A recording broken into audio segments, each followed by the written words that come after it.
Good afternoon, everybody. Thank you so much for joining me today on the front lines with Christy Hutcherson. I am so excited. I am on a European business tour, meeting with a bunch of different world leaders and individuals who have the same mindset, so to speak, and that is what freedom and liberty really means across the world.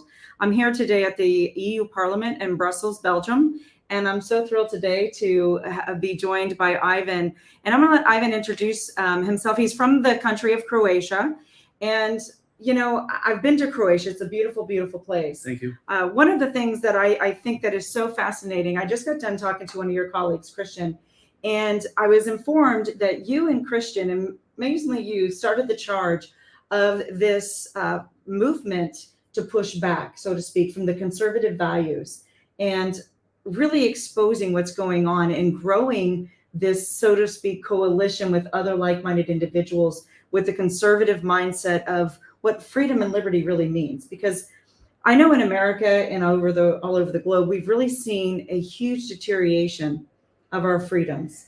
And Absolutely. It started, especially, it was just ramped up underneath the COVID pandemic.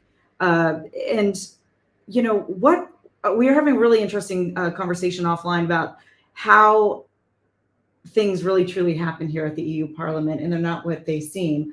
But before we get into that, can you introduce yourself to my audience in America? And then I'm curious, why did you get into politics? What made you decide to become an MEP? Well, I have been in politics now for 12 years. I started when I was 20 years old, and we were protesting the corrupt government of Croatia. And then the party was founded, an anti-establishment party, because the Croatian establishment, so-called right and so-called left on the political spectrum, were actually conducting the same policy. There was a left government, and once they left, there was a right government. But the policies were 95% the same. Those were globalist policies, mostly dictated from Brussels. So these policies were destroying and are still destroying Croatia. We are an economic disaster and a demographic disaster. Like 1 million people fled in 30 years from Croatia.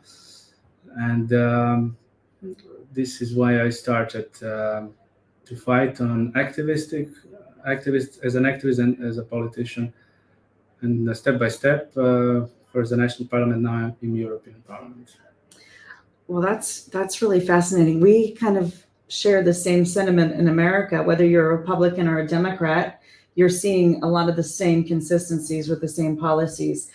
For example, we've had the Republicans, so to speak, in power, but they've done nothing. The policies are the same. The policies are the same. The agendas typically are the same. Now, they do a lot of political grandstanding, that I call it, and that is, we're going to hold a hearing and another hearing, another hearing. I don't know how many hearings we need to hold before actually something's done, but that kind of gives you an insight of really where their allegiance lies. Exactly. 100%. What I described and what you just described are very similar models.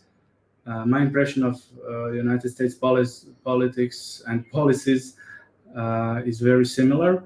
So no matter which party is in power, the monetary policy remains the same. The foreign policy, almost any policy. Then Trump came, who made some changes. He was not part of this establishment, and we'll see now where it goes next. So, what changes have you been on the forefront here at the EU? You were described to me earlier as somebody who really took leadership and took charge of bringing together like-minded individuals who really want to stand up for freedom and to push back against the Marxist communist agenda. Well, I must say that Eastern Europe has still this memory of totalitarian system. Totalitarianism is a system where one party controls everything: the economy, the media, the culture, the military, everything. So the Eastern Bloc had this communist totalitarianism. Yugoslavia, Croatia was a part of Yugoslavia, had market socialism, but it was still one party. So in the East, people still remember how it was back then, that there were not as much freedoms back then. And when they saw what's happening in the Corona crisis, they said, oh my God, Are we going 30 years back? No, we cannot allow this. So the resistance against these unscientific and undemocratic measures during Corona crisis was much more successful in Eastern Europe. As you mentioned, when my colleagues and I have founded MEPS Alliance for Liberty, it's a platform to fight against this spreading totalitarianism. What the final goal is, probably they want to install like China-like model with social credit, and where everything is controlled, monitored, where people are blackmailed, coerced to make whatever the government wants from them. It's a disaster. How did we know that something's wrong? Because of the censorship. In Croatia, thank God, we have some very good scientists, but also we have some in the United States. They're all over the world. The scientists that were speaking the scientific truth, no matter the cost, that were saying whatever the science, wherever the science led them, they were defending this position. On the other hand, we also had a lot of scientists that were corrupt, that were following their ideology, they were forming their narrative. In the end, all of this collapsed. And we knew it will collapse because the best scientists were on our side. Those were hard times, dark times. And we decided to do what's right, no matter the cost.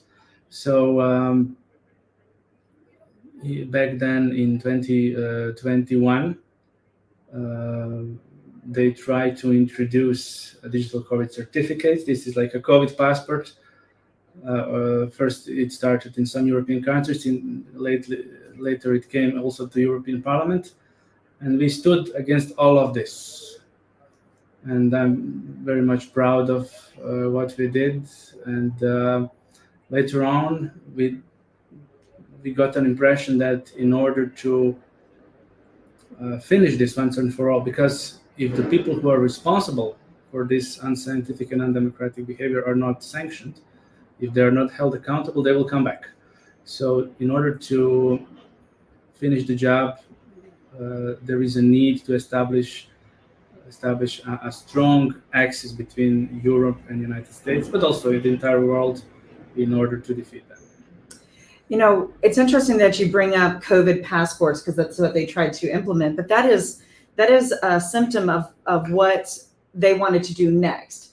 And it's about control. And we're also seeing it right now. I was invited to a meeting today that I'm not going to. It had to do with the ESS system. So let's talk about the electronic system for IDs. We're seeing it, Real ID in America. They're trying to usher in basically a system where biometrics are utilized, so you can't travel freely without going and having this type of ID. Why is this so dangerous? Why is the ESS system so dangerous? Well, it is dangerous because they can blackmail you. They can, one day they can simply say, all right, if you are doing something that we don't like, if you express a political opinion that we don't like, if you buy or read something we don't like, then I don't know, you can't start your car, or you cannot access your bank account. Actually, we saw that in Canada during the truckers' protest. Those who were protesting, their accounts were frozen. I mean, is that the democratic country of Canada? What's that? Incredible! It's shocking. This simply shows that the democracy that they all speak of is just a facade. In reality, when it really matters, they just trample on it. They don't really believe in democracy or freedom. They believe in totalitarianism. And this World Economic Forum, who the hell are they? Nobody voted for those people. And they have these crazy ideas. They say, I don't know, that the time of sovereign nations and governments is over, untrue, and that personal freedoms are going to be obsolete. It's madness.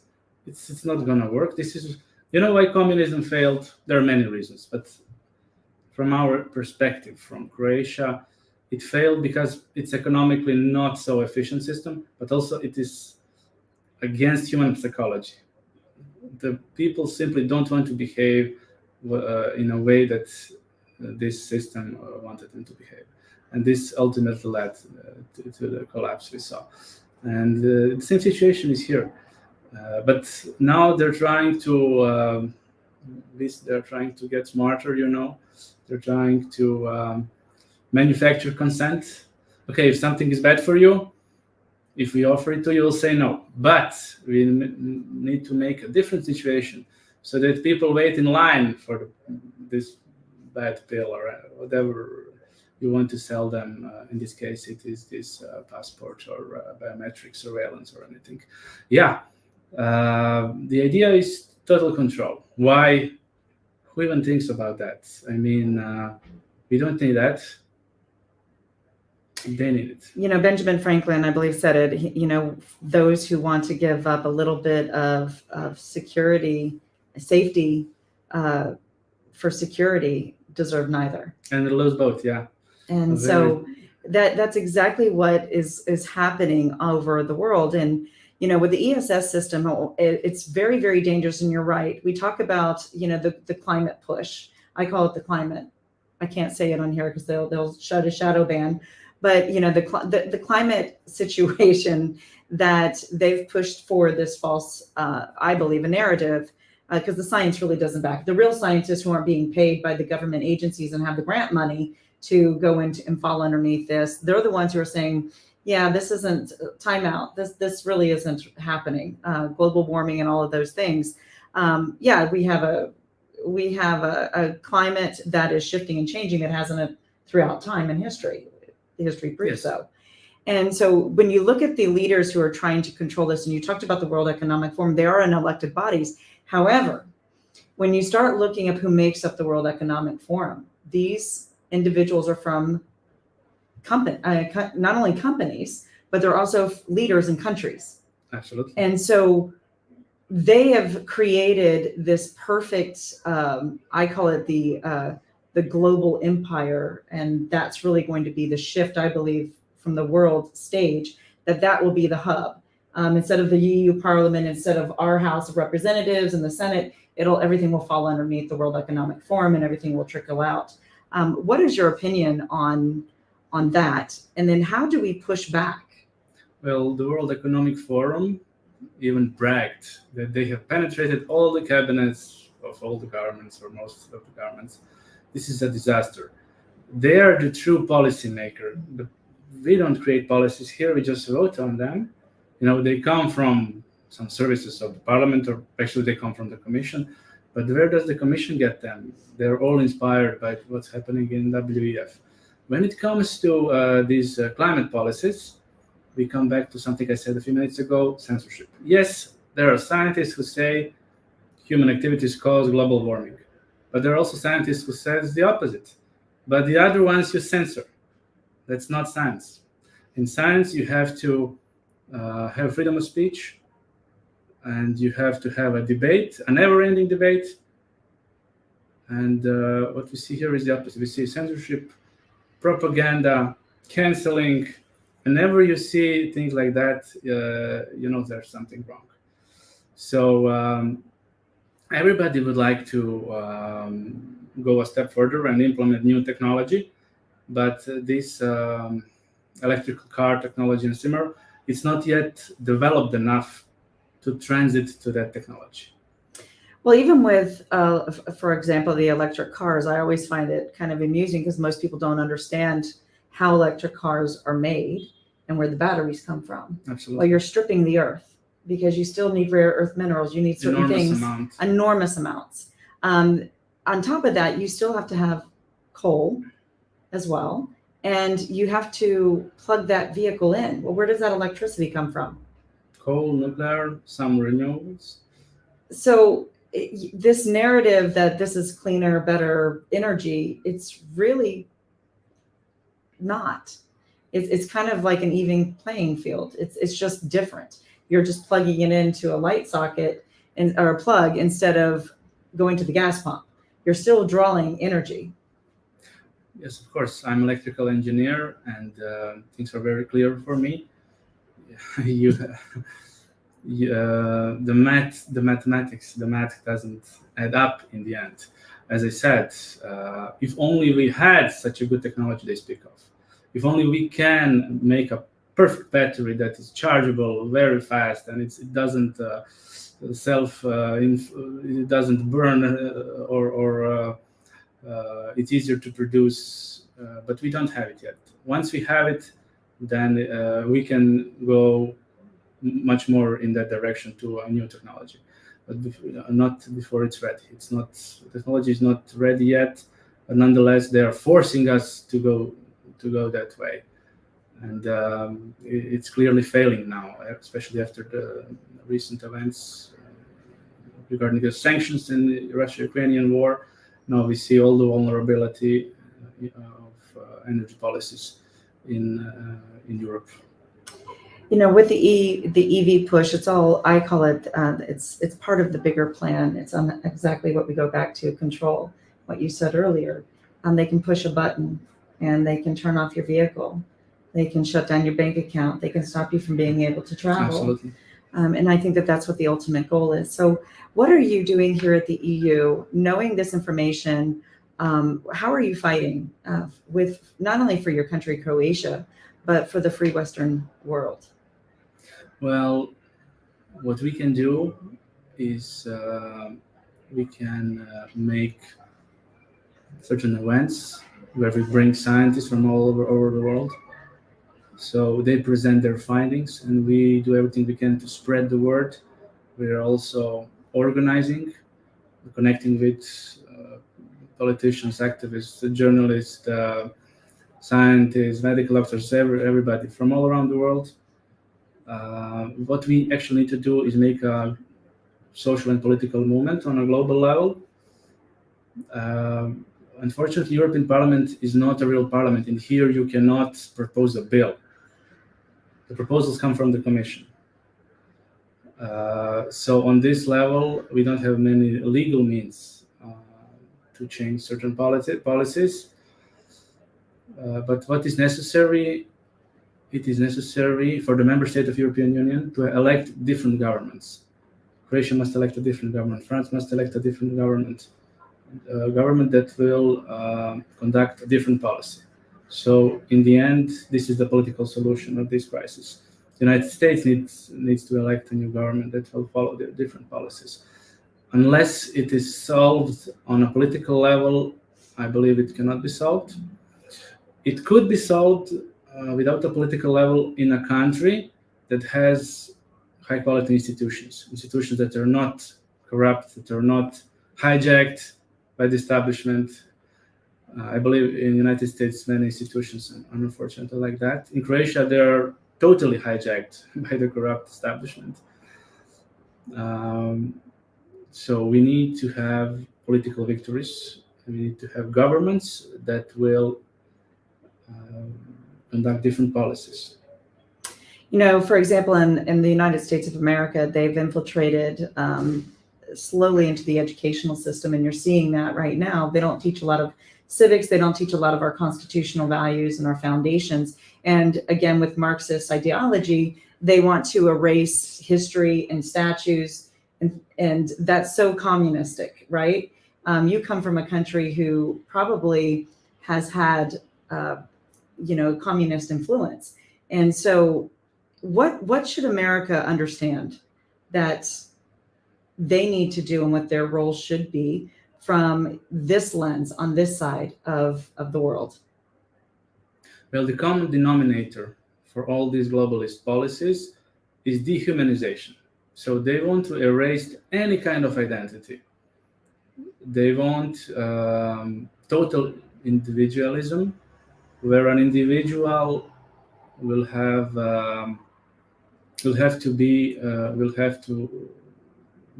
nobody around except the government. When you are in, they want to make a system where an individual will look up the government. I have a problem, what I do, I look at the government. They also want to annihilate any kind of social cohesion. This means breaking all the links within your family, within your town, or in your country. They want no more countries, no identity of any kind. it is number one. It is number one problem for them: identity.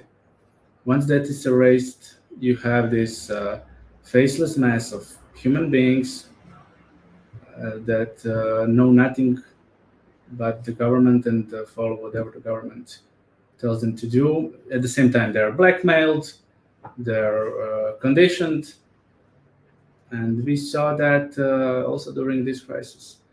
They were conducting operations of mass psychosis. When you have a crisis, you have to calm everybody down. Calm down, we're going to solve this and this and that. No, they were spreading panic. People are dying, 24/7, all the mainstream media spreading panic. Then all these crazy measures, totally unscientific, confusing people. And isolation, lockdowns. When you're isolated, it has a psychological effect. I believe the experts call this the dark psychology, the other part which you use to break personality. This was an attempt of massive personality breaking, but it failed. It failed very quickly. In Croatia, people offered mass resistance everywhere. We only had one small lockdown, and after that, we had quite mild measures, thanks to our great scientists and our great activists and everybody else. Well, we had there was few that were brave enough to stand up and push back. There's always that small percentage who understand that freedom and liberty comes with sacrifice, and it comes possibly with some retribution. And so we've got to understand that we're all in this together. And you're right. There was a big experiment. I think that they overplayed their hand a little bit, but that was good for all of humanity because we got to see through some of what they're working on doing. And you're already hearing it right now in the United States. They're starting to fearmonger again. Yeah. We call it fear porn. And so they're putting out there, oh my gosh, you're going to have to possibly mask up again. There's something else coming, COVID 2.2, Marburg, possible virus. So, and you're starting to hear this trickle out again, and they're starting to put fear into people. Well, when you're fearful, you can control that person. And I think that one of the most important messages right now that we could tell, not just the United States, but the world, is to don't comply again. You need to be in control of your own life and your surroundings and what goes in your body, what doesn't go in your body, and how we conduct ourselves. Would you agree with that? Absolutely. Don't comply, do the right thing, no matter the cost. And that's all you have to do. That's all you have to do. I'm asked all the time, Christy, when does this all stop? When does all of this insanity stop? And I say it stops when you say it does. Yes, but also there's the part where some people are in jail. Accountability is something that must be the end game of this. If there is nobody responsible, I say they'll do it again. They'll keep doing it again until they can't. And this is how it works. And in order to have accountability, there needs to be a change in political power. If we had just one major industrialized country that has the right government, that would be game over. Preferably the United States or Canada or France, Germany, Italy, or United Kingdom. One is enough to end this forever. Well, in America, we're hoping to make the right change in the next year so we can put back leadership, true leadership, not just in America, but on a global and world stage. Christian and I were talking, your colleague, and, when America falls, the world will fall with it. We have great responsibility, and unfortunately, we do not have good leaders right now leading anybody for that matter. We have an incompetent president who's not respected on a global stage, and who's making horrendous policy decisions. But again, it's not just him; it's who's coming behind that. And what at the EU level right now, what are some of the most important policies you are working on? I know you don't create them; you just can vote on them. But what's coming up that is critical for the EU? Well, recently we had this nature restoration law. It is part of the European Green Deal. What does this law does is it's like a time machine. It's taking a country 30, 50, 70 years back. For example, if you have a certain settlement or national park, anything, any area, you have to restore nature in that area. So this means you have to evict people, you have to remove the agricultural lands, and in this place there will be certain species returned, and but this is something that actually means it could lead to mass evictions. We have seen in the Netherlands attempts to seize the agricultural land. Um, this would just be the beginning. So it's a very dangerous proposal. It barely passed in the parliament. In the committee, in my home committee, it failed. It was 44 for and 44 against, myself among them. I was actually the last vote, so everybody lobbied me, but I said, this is not good for Croatia. I voted against, so it fell. Also, two other committees refused it, but on the plenary, it was like 10 votes difference. It passed, but in a very strange form. It wasn't the original strong form. It's much less. So now we'll see how this will be implemented. So potentially a very dangerous regulation. And I wouldn't believe that it could lead to evictions. But then again, we saw what they're doing in the Netherlands, even without this law and without this. So well, it's reminiscent to me of what the WEF is referring to as natural capital. Yeah, we could also link that to this point. What my position is that we don't need any more common policies here in Brussels. So with every passing year, whatever the question is, the answer is always more Europe, more common policies, more power to Brussels, more centralization, more bureaucracy. We don't need that anymore. If you want to restore a certain lake or a maritime zone in Croatia, we can do it ourselves. We have our own parliament, our own institutions. We don't need Brussels to tell us which part of the land should be evicted and returned 50 years in the past. It's pointless. You know, again, I thought that was really interesting that things get pushed down from the top and you don't even know where that top actually ceiling is. And it's when you look at the policies that are starting to trickle down, not just in the EU, but in the United States as well, who are hitting our halls, a lot of it's reminiscent of these beautiful little packages that the World Economic Forum is putting together. They have their tentacles in a whole lot of things. And that's very dangerous because I can even see in the United States of America how much we have a lot of natural resources and natural parks. Some individuals do live on these lands, including the farmers, and they've been generational. They've been farming for hundreds of years, their families. So they're wanting to come in and replace them and take over under these type of package laws. Yes, of course, they're trying to destroy the agriculture in Europe as well. The nature restoration law or similar directives or regulations are not made for Croatia. We only make 0.4% of the economy of Europe and 0.8% of population. They're made for rich countries with enormous agricultural production, such as the Netherlands, Germany, and of course France, the biggest agriculture in Europe. What they are trying to do is reduce or get rid of the cattle, and also to redesign the way that the land is used. It's all gone too far, and they're of course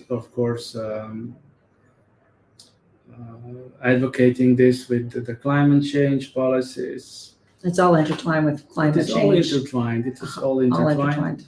These are all these dehumanization narratives, as I said. You have this climate narrative that is based on censorship and bias. You have this medical narrative, the constant pandemics, and you have also the foreign policy. It is all intertwined in order to shape societies into total loss of identity and social cohesion. It's almost like they're taking the valuable landscape where a lot of product and productivity comes out of, and then they're squeezing individuals into what I consider, and I know Christine, into 15-minute ghettos, 15-minute cities. Have you looked at what they're trying to do with the 15-minute cities? Yes, it is the final destination of the process of urbanization. I think we have gone too far with urbanization, but now they want. They're destroying agriculture and rural areas, and they want everybody in the city where it is easier to monitor them, to control them. If you have your own food, if you have your own water, you have your own land and energy sources, then you are pretty much independent from the government. They want to reduce the number of people that have that. Croatia is it's not a very small country. We only have like 70 people per square kilometer. Germany has 300.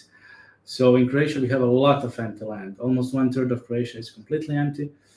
And we don't need any restoration, actually. We need more production and agriculture and industry, anything, because the corrupt government has destroyed everything in the last 30 years. They have destroyed the agriculture as well. But certain other countries have their own needs, but that should be decided by their own people and their own representatives, not WEF or the Commission.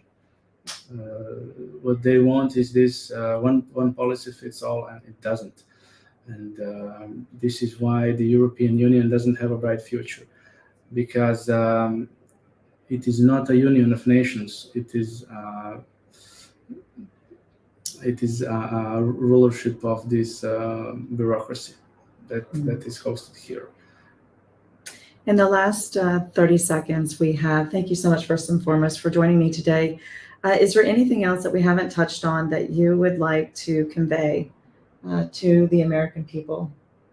Well, of course, I was in the United States for a few times. 1 month ago was the last time I was there. We have an amazing country, very beautiful country, and the people are very curious, and they appreciate their freedom and their First Amendment and the Second Amendment. I was also in Texas. And Florida too. Yeah. We like our guns. And all the other amendments, and you have this culture of freedom. This is America. You just be yourself, and we will all together bring the end to this attempt of global government. But freedom comes with a cost and a price, and it's not free. And so we have to fight for it, especially when you see the rise of tyranny. Exactly. So we have to crush it. So thank you so much. Thank you for being a leader. Thank you for joining me today. I appreciate it so much, Ivan. Thank you very much. Thank you very much. This has been another episode of Christy Hutcherson on the Front Lines.